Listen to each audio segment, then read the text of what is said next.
मुझे पता है भज्जी तू अपने मम्मी पापा से बहुत प्यार करता है और अब मैंने तेरे मम्मी पापा पे कसम चढ़ा दी है तो अब हाथ मत उठाइए मुंह पे।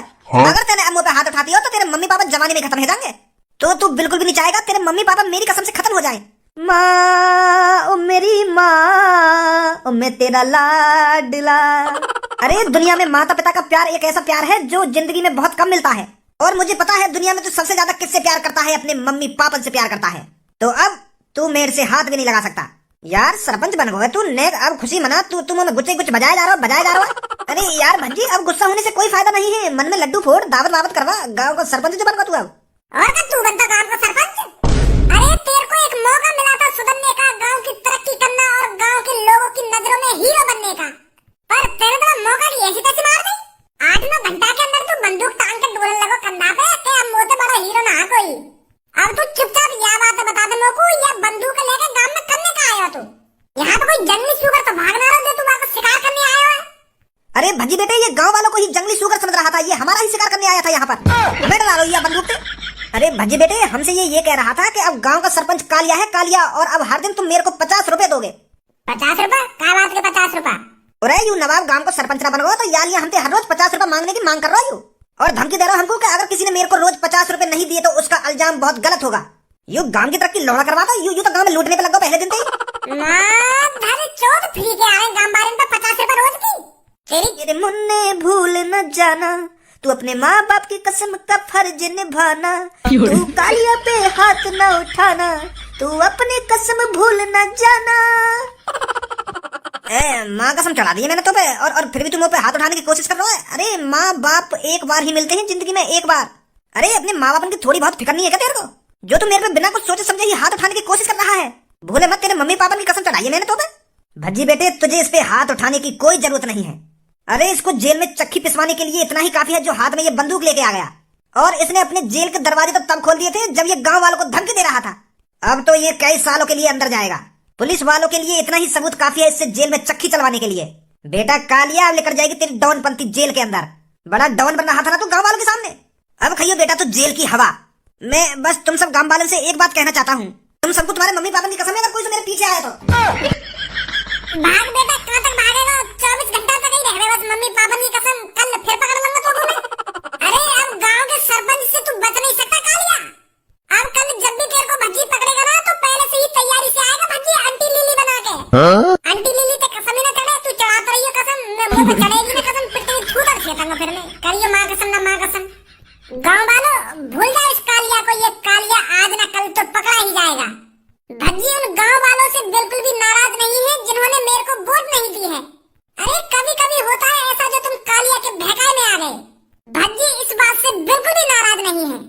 मैं आप सबका शुक्रिया अदा करता हूँ जो आप सबने मेरे को मिलकर गांव का सरपंच बनाया, और अभी भज्जी आप सबके सामने हाथ जोड़कर शपथ लेता है कि मैं गाँव की छोटी से छोटी समस्याओं को दूर कराऊंगा। मैं गाँव में दिल से मेहनत करूंगा, दिल से, और अपने गांव को बहुत आगे ले जाऊंगा।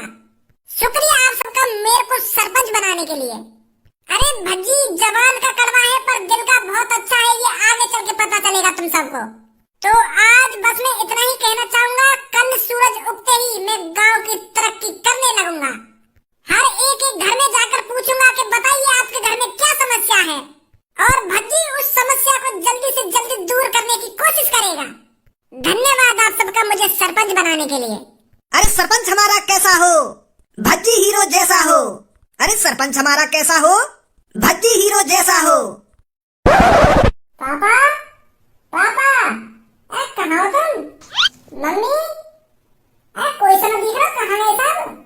अरे मम्मी पापा सामने तो आओ, आज तुम्हारा बेटा भज्जी आपको एक नई खुशखबरी देने वाला है।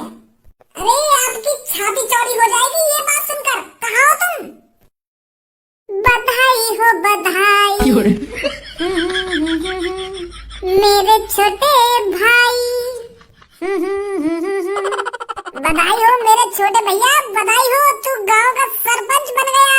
कांग्रेचुलेशन। अरे मुझे पहले ही पता था कि मेरा बड़ा भाई गांव का सरपंच जरूर बनेगा। और मोकू का मम्मी पापा ने भी भरोसा तो पे। सही बोला ना मम्मी पापा? अरे भज्जी बेटे बिल्कुल सही बोल रहा है तू, हमें तो पहले ही भरोसा था अपने भज्जी बेटे पर। बहुत अच्छा काम किया है भज्जी बेटा तूने। अरे सरकारी नौकरी ना सही तो गांव का सरपंच तो बन गया तू, ये भी मेरे लिए बहुत खुशी की बात है। पापा यह बात तो मैं मान लूंगा मैं कि तुमको और मम्मी को बहुत खुशी हो रही होगी मेरे को गांव का सरपंच बनते देख, पर यह बड़े भैया की बात है बिल्कुल ही भरोसा ना मेरे को। यह बात को भरोसा ना मेरे को कि यह को खुशी है रही होगी मेरे को गांव का सरपंच बनते देख। यूं तो खामखा की मुस्कान लेके बैठा अपने मुंह पे, या तो बिल्कुल भी खुशी ना है रही होगी। यूं तो फुकरा होगा अंदर ही अंदर। आधा खून सूख गया होगा या कोई यह बात तो सुनकर कि मैं गांव का सरपंच बन गया। ऐसी बात मत कर मेरे छोटे भाई, ऐसी बात मत कर। पापा यह बड़े भैया से पूछिए यानी सरपंच की वोट कौन को देगी? अरे भज्जी बेटे तेरे को ही वोट दी होगी तेरे बड़े भाई ने, और किसको वोट देगा? ऐसी बातें क्यों कर रहा है तू? पापा ऐसी बात मैं या लिया कर रहा हूँ, तुम एक बार या तो पूछो तो सही यानी कौन को वोट देगी, मोको देगी या कहीं और को देगी? पूछो या तो बस एक बार। खज्जी बेटे बता दे भज्जी को तूने किसको वोट डाली थी? बता दे अपने छोटे भाई को, तूने दूध का ही बटन दबाया था ना, दूध पर ही वोट डाली थी ना तूने? वो पापा वो ऐसा हुआ, वो मैं है ना काय को वो मैं ऐसा कर रहा हूँ, साफ साफ बता देना तूने काय पे वोट डाली? वो पापा मैंने बंदूक पे वोट डाली, बंदूक का बटन दबाया मैंने। का? पर भज्जी का वोट चिन्ह तो दूध था। अब पापा तुम भी ऐसी बात कर रहे हो कि भज्जी का वोट दूध हो ना दूध हो, या पता नहीं मेरी वोट चिन्ह का? इसने जानबूझकर मेरे को वोट नहीं दी थी। अरे ये चाहता ही नहीं था कि मैं गांव का सरपंच बनूं। अभी कुछ टाइम पहले कालिया गांव का सरपंच बन गया तो यूं मेरी खिल्ली उड़ा रहा कि सही हो तू खामखाली खड़ा हुआ गांव बारे पहली पता ही कैसे नहीं ऐसा ऐसा का नाम होता ही। अरे पापा ये तो जले पर नमक छिड़क रहा था, नमक। अरे इतनी दुश्मनी है तुमको अपने छोटे भाई से? इतना फुकता है तू अपने छोटे भाई से? यही संस्कार दिया था मैंने तुझको, इसलिए पढ़ा लिखाया था कि तू मैंने जो अपने छोटे भाई का ही दुश्मन बन जाए। वो पापा मैं गलती मान लूं अपनी, मैं मान लूं मैंने बहुत बड़ी गलती कर दी भज्जी को वोट न देकर। या बात को पछतावा तो मेरे को तब ही है, मैंने या तो माफी न मांगी फिर, पर मैं पापा अंदर ही अंदर दुआ कर रहा था, मुझे पछतावा हो रहा था कि मैंने भज्जी को वोट नहीं देकर बहुत बड़ी गलती करी है। तो पापा मैं रात भर नहीं सोया, मैं भगवान से प्रार्थना करता रहा रात भर कि भज्जी गांव का सरपंच बने कैसे न कैसे करके, और अब देख लो भज्जी बन गया ना गांव का सरपंच। मेरी प्रार्थना भगवान ने सुन ली पापा, मेरी बहन ने भगवान ने सुन ली पापा। अब तो रसगुल्ले लेके खड़ा हो गई तो मेरे सामने। सोने जाना मेरे को, कल गांव वालों की मदद करनी है जाके। मोहम्मद तो कर ले यार भज्जी, तू तो नेक्स्ट सी बात पे नाराज है रहा है। नेक्स्ट सी बात है ये? अब पापा क्या करूं मैंने गलती मान तो लिया थे, अब या तो पैर छू लूंगा जाके, तब माफ करोगा मुझे यूं? अगर ऐसी बात है तो मैं पैरों में गिर जाऊंगा जाके कि मेरे छोटे भाई मुझसे गलती है रही है, माफ कर दे मुझे। मेरे कर्म फूट गए जो मैंने तो जैसे बुड्ढे से शादी कर ली। अरे जब तू मेरे घर पे आया था तब तो बड़ी बड़ी बड़ी फेंकता था कि मेरे पास ये है कि मेरे पास 4 भैंस है कि 4 बकरियां हैं, मैं तुझे खुद रखूंगा। वो कहाँ गई तेरी 4 भैंस और 4 बकरियां? अरे जवानी से बुढ़ापा आ गया पर वो तेरी 4 बकरियां और 4 भैंस नहीं देखी मैंने। अरे राजवती ऐसी बहकी बहकी बात क्यों कर रही है तू? बहकी बहकी बात है? अरे बुड्ढे तूने मेरी जिंदगी झंड बना दी। अरे तूने कभी राजवती से पूछा है पूरी जिंदगी में कि राजवती आज बता तेरा क्या खाने का मन कर रहा है? क्या खाने का मन कर रहा है? अरे जब मुझे पता है मेरी राजवती क्या खाती है तो मैं तुझसे पूछ के क्या करूंगा? रोटी खाती है मेरी राजवती, दाल चावल खाती है मेरी राजवती। अरे राजवती गाजर का हलवा भी खाती थी, अरे राजवती गोलगप्पे भी खाती थी, पर तेरे यहाँ अगर सब खाना छूट गया। कभी तू लाया है मेरे लिए जिंदगी में गाजर का हलवा गोलगप्पे है? अरे मेरे को तो अब ये भी पता नहीं गाजर का हलवा का स्वाद कैसा होता होगा। नमस्ते दादा और दादी जी। अरे आइए सरपंच जी आइए। दादा और दादी जी कैसे लड़ रहे हो आपस में? अरे बेटे पूछे ही मत, तू इस बुड्ढे ने मेरी जिंदगी झंड बना दी है। मेरी तो किस्मत फूटी थी जो मैंने इससे शादी कर ली। अब राजवती बहुत देर है, तो बहुत बकवास कर रही है। तो सुबह से रोज मुंह फुला के बैठ जाएगी, रोज मुंह फुला के बैठ जाएगी दोनों कान में। अरे बुड्ढे यूं मैं सोच के बूढ़ी मैं हो गई हूँ, बूढ़ा तू भी हो गया है, तो तेरे कान ही कान बजा सकती हूँ अभी मैं। फिर बैठे मिलेगा जवान की तरह एक कोने में। अरे भूल गया क्या उन दिनों को जब मैं तेरे कान ही कान बजाती थी? दादी काय को गरम है रही हो तुम दादा दिन में? अरे बेटे पूछे ही मत, इसने मेरी जिंदगी झंड कर दी है। ना मेरे लिए कुछ खाने को लाता है, ना मेरे लिए कुछ पीने को लाता है, बस इस घर में पड़ी रहती हूँ टूटे फूटे घर में। अरे दादी जी परेशान मत होइए, अब बिल्कुल भी टूटे फूटे घर में नहीं रहोगी। मैं सरपंच किस लिए बना हूँ? मैं इसलिए तो सरपंच बना हूँ ताकि आपके टूटे फूटे घर को पक्का बनवा सकूं। बताओ दादी जी क्या समस्या है तुम्हारी? हम वो समस्या लिखेंगे फिर वो समस्या दूर करेंगे जल्दी से जल्दी। पक्का घर बनवा दे तुम्हारे लिए। बेटा मुझे पक्के घर की अब कोई जरूरत नहीं है, मुझे बस इस बुड्ढे से छुटकारा दिला दे तू। मैं तेरा ये ऐसा जिंदगी भर नहीं बोलूंगी बेटे, बस इस बुड्ढे को मेरे से दूर कर दे तू। मेरा तलाक करा दे इससे। दादी जी कैसी बात कर रही हो तुम दादाजी से तलाक लेना चाह रही हो और वो भी या उम्र में?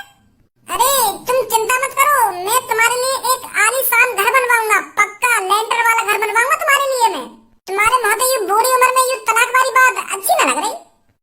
तू गांव का सरपंच है ना? हाँ तो तू गांव वालों की समस्या दूर करने के लिए गांव का सरपंच बना है ना बेटा? हाँ। तो बेटा मेरी समस्या ये बुड्ढा है, इसे दूर कर दे मेरे से। मुझे तलाक चाहिए इससे। क्या करें अब, गलत आगे दिखे यहाँ पे। चलो दादी जी, हम ये तुम्हारी समस्या दूर करेंगे। मैं लिख लेता हूँ अपनी डायरी में। ओए कौन है ऐसा लगाऊंगा, हमारे घर के मामले में मत पड़े तू। अरे मेरी बुढ़िया का तो दिमाग से पिया बुढ़ापे में। मैं ये समस्या तुम्हारी डायरी में लिख लेता हूँ। तू मेरा तलाक कराएगा इस बुढ़िया से? दादाजी वो तो मैं ऐसे ही सोच के बताएंगे, आ रहे हैं अभी। बता, ऐसे ऐसे काम करने पड़ेंगे हमें सरपंच बनके। वो बुढ़िया तलाक ही करवा रही है अपने बुढ़ापे में, अपना घर पक्का बनवावे, अपने घर की सड़क पक्की करवावे, कुछ और परेशानी बतावे। पर वो तो डायरेक्ट यही कह रही है कि मेरा ये बुड्ढी तो तलाक करा दो। बुद्धि खराब कर दी खामखानी सुबह सुबह। हर कोई ना हो बे ऐसा, वो बुढ़ापे में सटी आ गए दोनों। आवाज मार, घर में कोई है या नहीं? अरे कोई है घर पर, सरपंच जी आए हैं। हेलो, अरे नमस्कार सरपंच जी, आइए आइए आइए, बैठिए घर पर, मैं चाय पानी बनवाता हूँ। अरे अभी मेरे पास चाय पानी पीने का टाइम नहीं है। मेरे को अभी हर किसी के घर में डोलना है और उनसे पूछना है उनके घर में क्या समस्याएं हैं। अब तरक्की भी तो करवानी है गांव की, तो मेरे को डोलना पड़ेगा खेत को। हाँ सही बात है सरपंच जी, सही बात है। तो बताइए, आपके घर में कोई परेशानी है? परेशानी? सरपंच जी अब कैसे बताऊं तुमको? अरे खुल के बताइए, आप शर्माइए मत, मैं कालिया नहीं हूँ। बताइए क्या परेशानी है? वो सरपंच जी, मेरे पे घर भी है और घर पर छत भी है। परेशानी बताइए। वो परेशानी यूँ है, मेरी बेटी की शादी ना हो रही है। मेरी बेटी की उम्र निकलती जा रही है, कोई लड़का नहीं मिल रहा। तो आपकी नजर में कोई लड़का हो तो बता दो सरपंच जी, बस इतनी मदद कर दो, मेरी बेटी की शादी करा दो तुम। क्या अब सरपंच जी शादी भी कराएंगे? अरे सरपंच जी, अगर आप मेरी बेटी के लिए कोई लड़का लाएंगे तो वो लड़का मना नहीं करेगा। तो आप करवा दीजिए मेरी बेटी की शादी। बेटी कहाँ तुम्हारी? अरे यही तो है मेरी बेटी जो बगल में खड़ी है। यूं तो छोटी भी है और मोटी भी है, या तो कौन शादी करेगा? या तो यहाँ तो कोई गटुआ लड़का ढूंढना पड़ेगा। लड़का वाले कहा कहते मैं यहाँ देखते। अरे वो लड़का वाले कहते हैं कि लड़की थोड़ी छोटी है। थोड़ी छोटी? यूं तो पूरी छोटी है। अरे यही तो समस्या है सरपंच जी, मेरी बेटी से कोई शादी नहीं करना चाहता। अरे मैं शादी में 3 भैंसे दूंगा, मेरे पास 6 भैंसे हैं, उनमें से 3 भैंसे दे दूंगा मैं लड़के वाले को, और 10 बकरियां दूंगा। बस आप कैसे ना कैसे करके मेरी बेटी की शादी करा दो। मैं तो बहुत परेशान हूँ सरपंच जी। सरपंच जी आप ही मेरी बेटी से शादी कर लो। आप ही कर लो ना सरपंच जी मेरी बेटी से शादी। आपकी बड़ी मेहरबानी होगी हम पर। आप चिंता न करें, मैं आपको 3 भैंसे और 10 बकरियां दूंगा। अच्छी शादी करूंगा सरपंच जी, बस आप मेरी बेटी से शादी कर लो। मैं यहाँ पे तुम्हारी समस्या दूर करने आया हूँ, तुम्हारी बेटी का शादी करने आया हूँ। और अगर तुम्हारे घर में कोई परेशानी हो, या रोड टूट रहा हो, या छत चुटाती हो, ऐसी परेशानी ना सही कराऊंगा मैं, तुम्हारी बेटी की शादी करूंगा मैं। खाना की बुद्धि खराब कर रहे हो तुम। कर लो मेरी बेटी से शादी, ना कर लो मेरी बेटी से शादी। अरे जिसने इस धरती पर जन्म लिया है उसकी शादी जरूर होती है।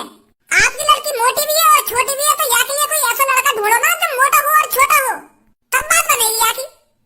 सरपंच जी तुम्हें कर लो शादी, मैं कहीं कर लूं शादी? और तुमको सरपंच जी भैंस चुगाने वाले दिख रहे हैं, बकरे चुगाने वाले दिख रहे हैं, जो तुम्हारे ऑपरेशन के हाँ कर देंगे मोटी से शादी करने के लिए। हम यहाँ गांव की समस्या लिखने आए, पता ना आदमी का समस्या बता रहे हैं अपनी। कोई तलाक करवा रहा है, कोई अपनी बेटी की शादी करवा दे रहा सरपंच जी से। उन्हें बुद्धि खराब है तुम्हारी सबकी। आ जाओ सरपंच जी, चल रहे यहाँ पे। है जाएगी तुम्हारी बेटी की शादी, चिंता मत करो तुम। या के लिए कोई छोटा और मोटा लड़का ढूंढो। जैसे तुम परेशान हो ना, ऐसी बात गटुआ के घर वाले परेशान होंगे। तो ढूंढो, या दुनिया में ऐसा भी लड़का होगा जो छोटा भी होगा और तुम्हारी बेटी की तरह मोटा भी होगा, जाते तुम्हारी बेटी के 36 के 36 गुण मिलेंगे। ऐसा लड़का ढूंढो कोई। तुम तो मोटी शादी कराने की सोच रहे हो। बताइए अगर तुम्हारी बेटी के अलावा और कोई परेशानी हो तो घर में।